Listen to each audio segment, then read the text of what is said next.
আর আমার সাথে বাবু স্প্লেন্ডারের সাথে কি ঘটে গেল। তো পুরো পাম্পে এসতেছিলাম, তেল পাম্প অবধি যেতে পারিনি, পুরো ট্যাঙ্ক শেষ। কে হেল্প করে দেখি। কোনো বন্ধুর দিকে না হেল্প করে আনপাবলিকের দিকে কে হেল্প করে দেখবো। উপরে গরমে দাঁড়িয়ে আছি বন্ধুরা, কষ্ট হচ্ছে। কোনো বন্ধুর দিকে বা কোনো দাদার দিকে আরে দেখতে পাচ্ছি না হেল্প করবে আমার। না একটু দাঁড়িয়ে যাও দাদা, হেল্প একটা। সব যার যার কাজে ব্যস্ত, কেউ দাঁড়াচ্ছে না। পাম্পে একটু দাঁড়িয়ে যাও না। এই পশ্চিমবঙ্গ ভারতে কি যুগ চলে এলো, একটা হেল্প করার লোক নেই।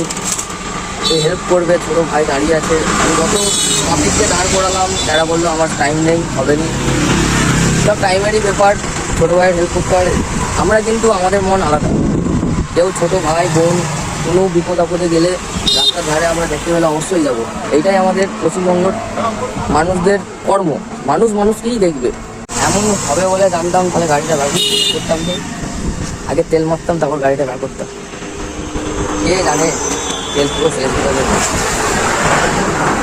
কষ্ট হচ্ছে বন্ধুরা, এরকম কোনোদিন হয়নি, প্রথম।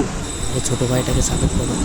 আধ ঘন্টা 1 ঘন্টা দাঁড়িয়েছিলাম, কাকেও হেল্প, কোনো একজনের লোক হেল্প করতে, কেউ হেল্প করতে আসেনি।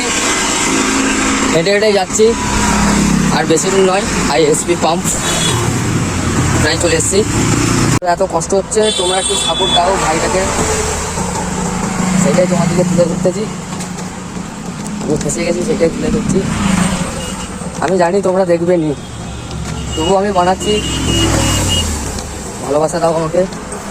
পুরো অবশেষে পেট্রোল পাম্প পৌঁছালাম, সেই গাড়ি। গরমটা খুব পড়েছে, আর আজকে এরকম হয়ে বলে কে জানে। তো বন্ধুরা, রাতে